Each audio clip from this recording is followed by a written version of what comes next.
And I want to welcome everybody who is here today.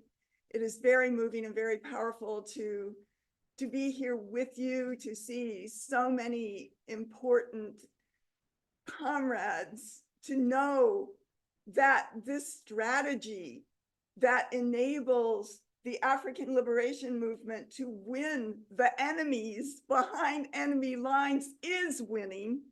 We are going forward, we are building, and we know that the victory of African and indigenous Palestinians and colonized peoples around the world will win, determine the future in which all human beings can live, no one at the expense of anyone else, an end to war, the true peace on this planet. And I salute my leadership, Chairman Omali Yeshitela. I want to say that I can't say what it means to have been under the leadership of the African People's Socialist Party for almost 50 years.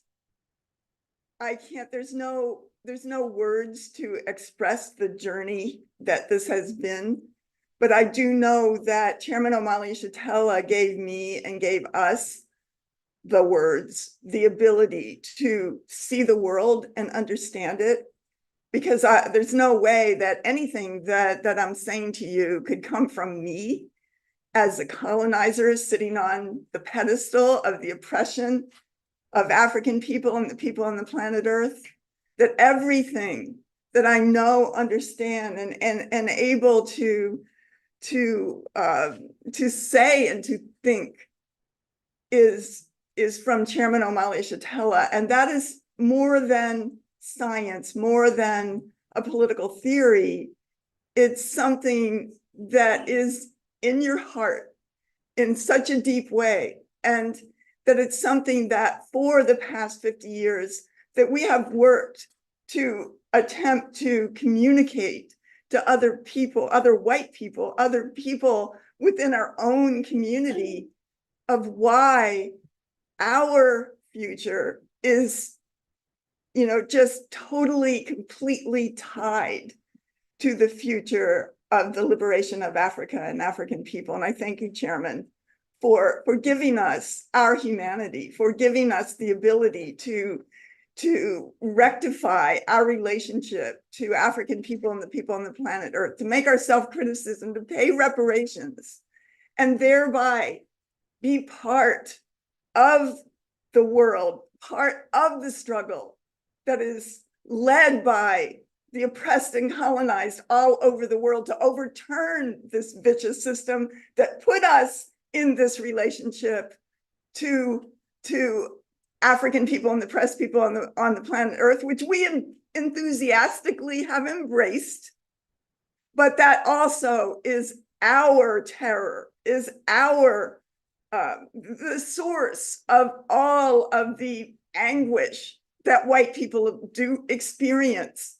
That the answer is jump off this pedestal and join the future of the planet, because that future is African, that future is indigenous, that future is Palestinian, Asian, Middle Eastern. This is the future of the planet. White people won't be a reality because it is a concept, as the chairman said, that was created to justify the enslavement of African people. The way that we will all be human beings is when the oppressed and colonized of this earth have their land, have their culture, have their freedom. That is the future I want to be part of.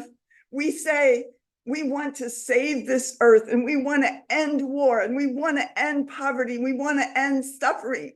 We don't do it on a pedestal of slavery and genocide. We do it when those who have been enslaved and those who have had genocide perpetrated against them over and over again rise up and overturn, because they are the foundation upon which the system rests. I want to save the planet. I want to see all living things live and prosper, but that doesn't happen on the oppression of African people, of the oppression of the Palestinian people going on every single day. That doesn't happen that way. It happens, again, when the people, the colonized, have power over their lives. And I salute you, Chairman, because you have fought for the liberation of Africa and African people fiercely every day, every day. There's not a day, you don't take a day off in the 60 years. You are always there on the message.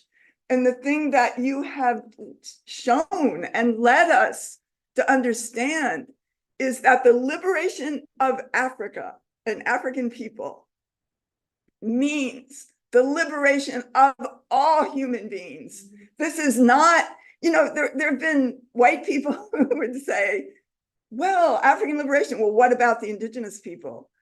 It's not a competition. It's all one thing. It is one struggle.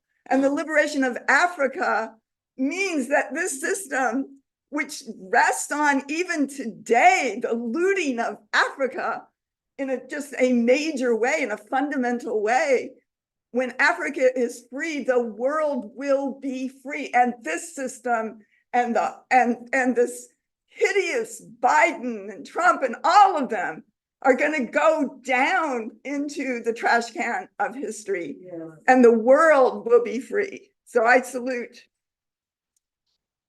my leadership. I join in saluting the National Central Committee of the party and Deputy Chair Onizin Zanea-Shatella. And Deputy Chair, just what a brilliant strategist that actually takes the understanding of African internationalism and puts it concretely on the ground. And this program here that exists in St. Louis, the Black Power Blueprint, which is only one example of that, but which is so amazing. It's just every single aspect of it is beautiful. It is the true aspirations of the African working class to govern, to self-determination. I saw the chairman in an event the other night, and he was saying, African people and Palestinian people have agency. They are their own leaders. They are their own self-determiners. They are not, this is what the US government is saying. The chairman somehow takes his leadership from Russia.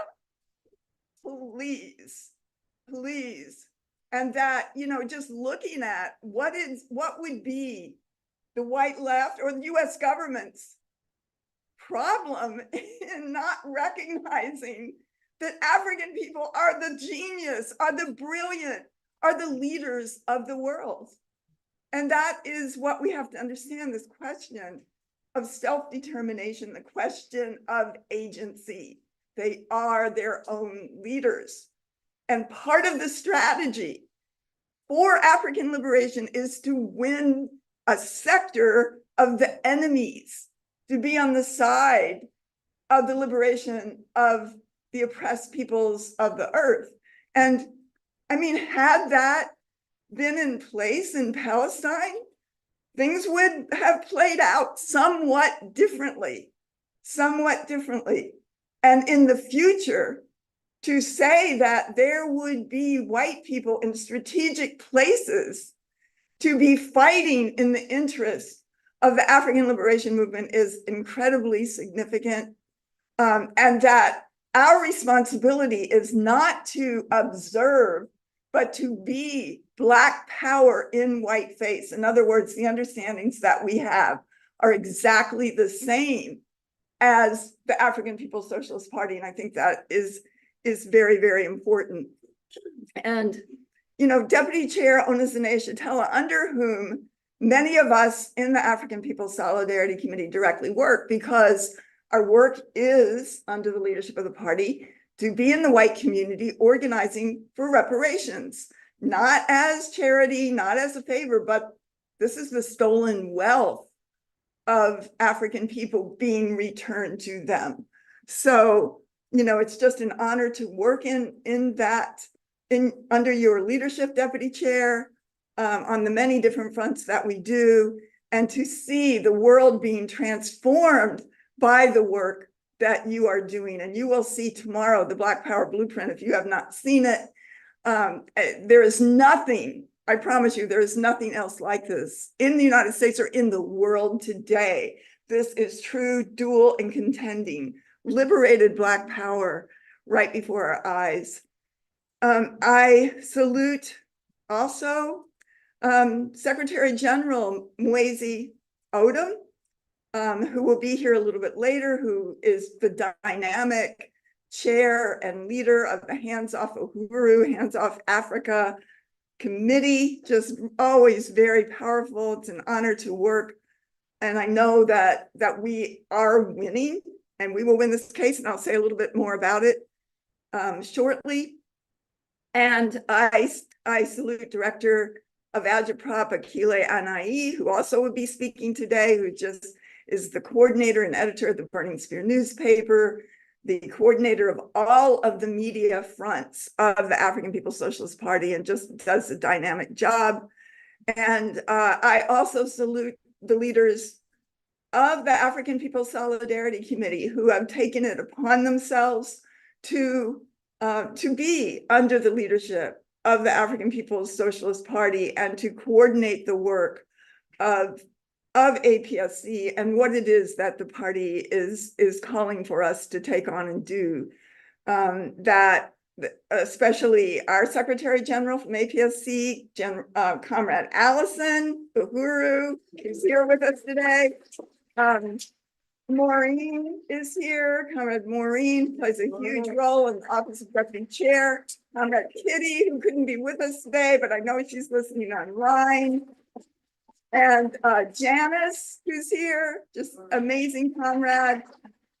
Lisa and Stephanie and all those who are members of the African People's Solidarity Day. This is also really want to salute Comrade Chair of USM, Comrade Jesse, Vice Chair Amanda.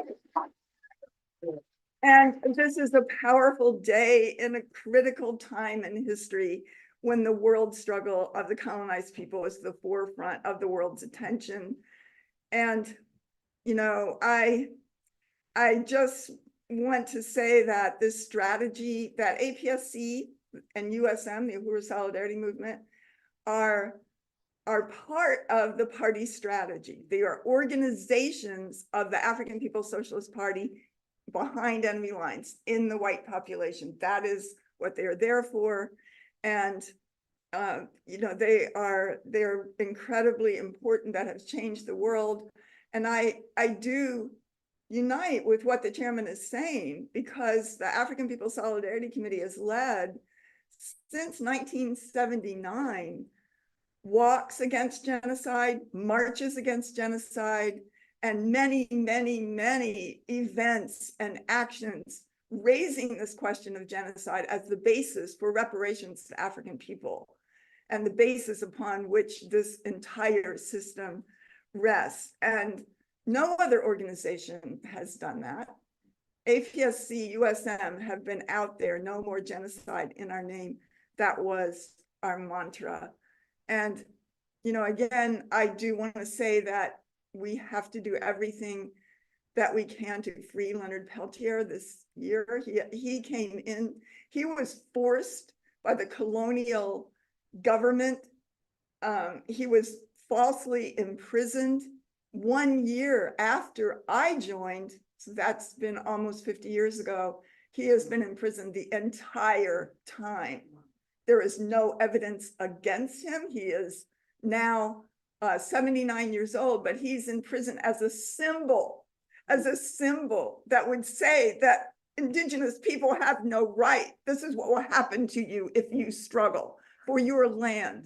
And we say, free Leonard Peltier, he must be out this year.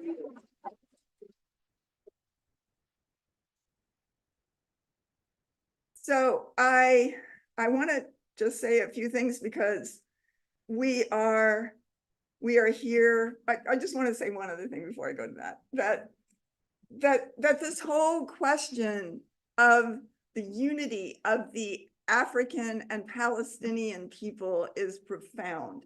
And this struggle of the Palestinian people, which is so much in the news right now, but that is not new.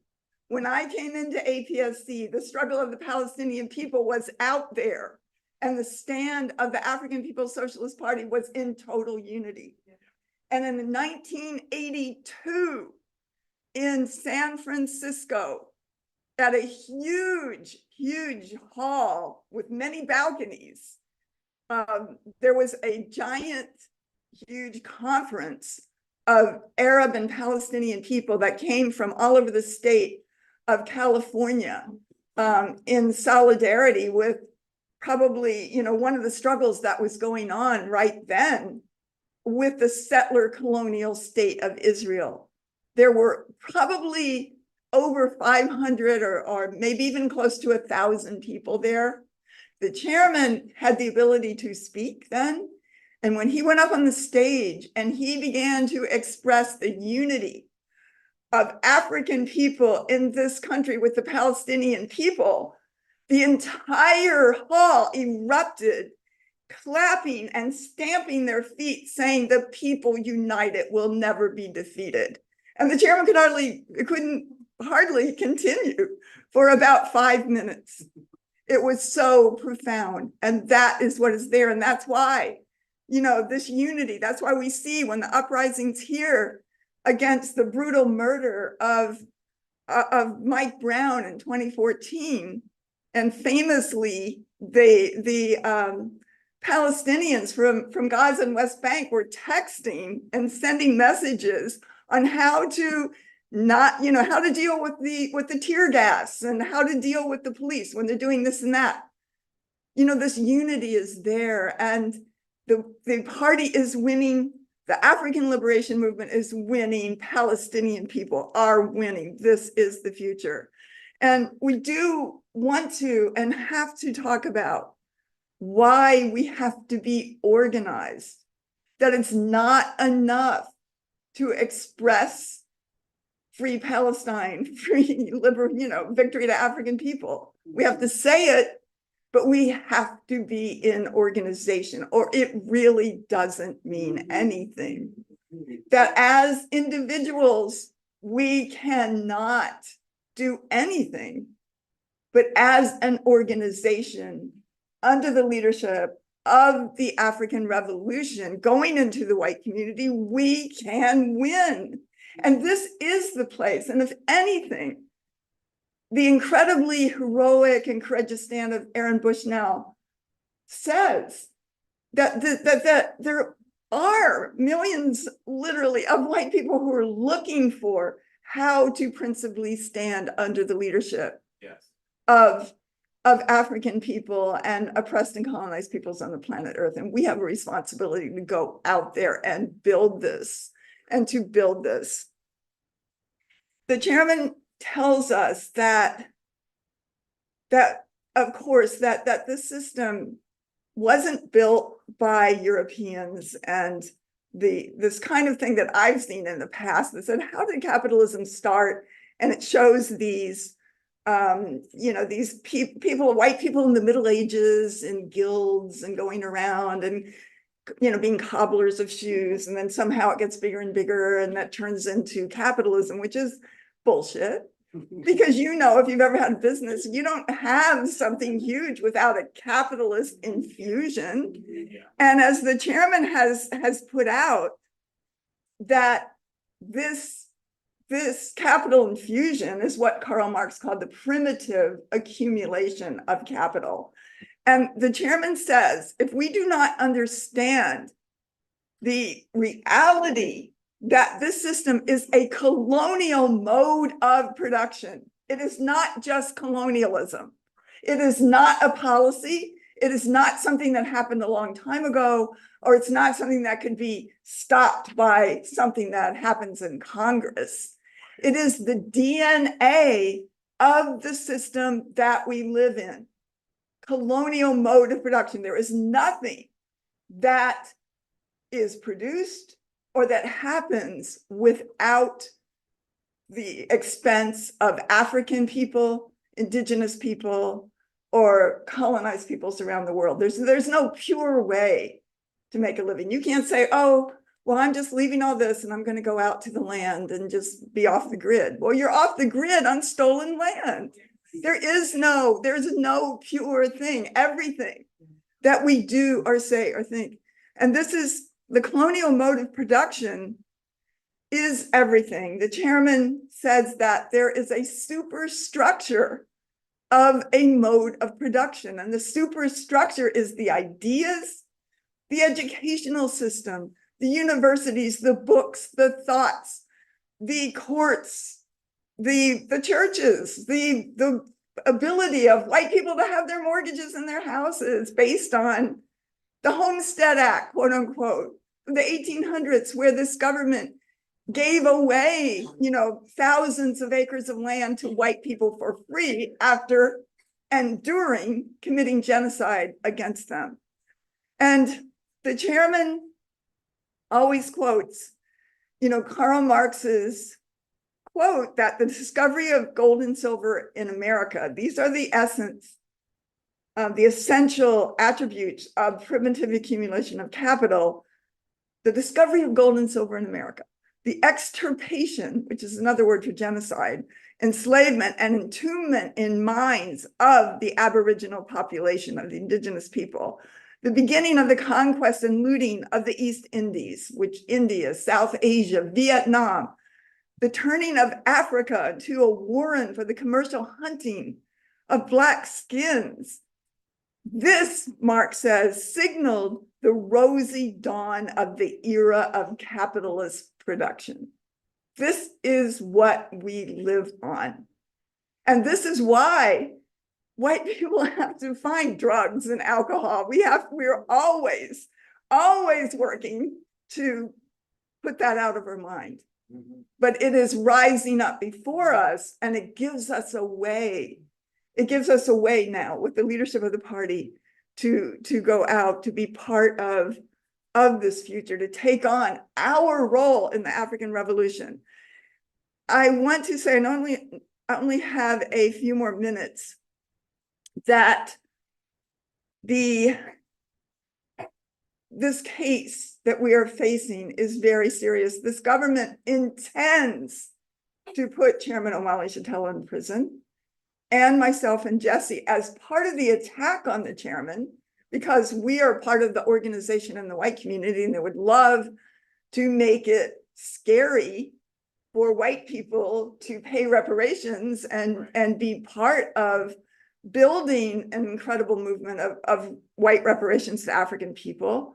And of course, we know that historically they've always attacked the African liberation movement, from Malcolm X to Martin Luther King, Fred Hampton. COINTELPRO said the greatest internal threat to the stability of the United States was the Black Panther Party, the African liberation movement, and the organization of African people. And we have to fight to defend this.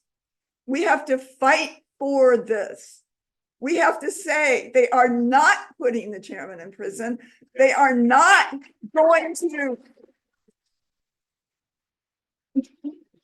they're not going to silence me or Jesse from fighting for reparations to African people and organizing other white people to join this movement. This is not going to happen. We are winning, and we will win. We will win. Yes. But we have to continue to build this movement. And we want everybody here to be in Tampa at the court on September 3rd, if they do go to trial. And we have 6 months or less, and we're going to be pushing that. And the chairman is leading an incredible fight back to make that not be a reality. But if they do, we need everybody there. We need thousands of people who couldn't get in the courtroom to be there, to say, hands off Uhuru, hands off Chairman Omali Yeshitela, drop the charges on the Uhuru 3.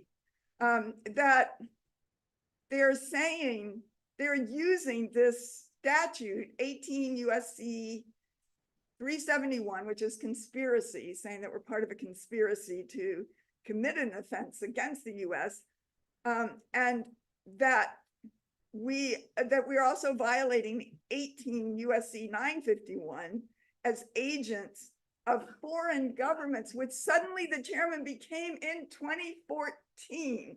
And I really want to salute Comrade John, because he was one of the first to point out that for this indictment to be real, there had to be time travel of going back in time, which of course is ridiculous. So I'm sure he'll be up here to say some of this soon. That to say that Chairman Omali Yeshitela is an agent of Russia, I mean, to look at it, it's, you know, you just want to laugh out loud. It just defies everything, but everything that they put out is a lie. Everything that this government puts out, yes, the chairman was talking about the book 1984, where war was called peace and peace was called war. And, you know, just everything they do is that. It is the exact opposite of what the reality is. So, you know, they do what they want to African people, and we're going to fight that. They're saying that we have overt acts, criminal acts that include a petition against genocide to the United Nations. That includes a tour based on a tour of the United Nations, working for reparations, determining if they would endorse reparations to African people back in 2015. And they did, based on the participation of the Uhuru movement in many ways. You know, just on, an article in the Burning Spear on Russian athletes in the Olympics. I mean, what? You know, an election and that was on the ballot in St. Petersburg, Florida in 2017. And, you know, we see now the intensification of other cases like Stop Cop City, which we also have to defend, where they have 61 people have been indicted on racketeering charges and 41 people facing domestic terrorism, with the quote evidence being their shoes were muddy. So this is clearly, and I just want to say about Stop Cop City that was something that also was fighting against the police terror that it takes for granted that it can do in the African community of Atlanta, as well as, you know, the right of indigenous people to have the forest and the land that belongs to them, and is clearly why it was attacked. So, you know, I just want to say this is going to be a powerful day. I am looking forward to hearing Chairman Omali Yeshitela coming up next. Very exciting. I have so much optimism that we are going forward. The party will win, that we are on the cusp of a new world, and that we are going to do our part. We're going to win the reparations. We're going to turn back the stolen resources, and we are going to see independence for African people in our lifetime, independence for Palestinian people in our lifetime, and the ability of white people for the first time in history to be part of the future of the planet under the strategy of the liberation of African people and the oppressed and colonized peoples of the world. Uhuru, we are winning. No more genocide in our name.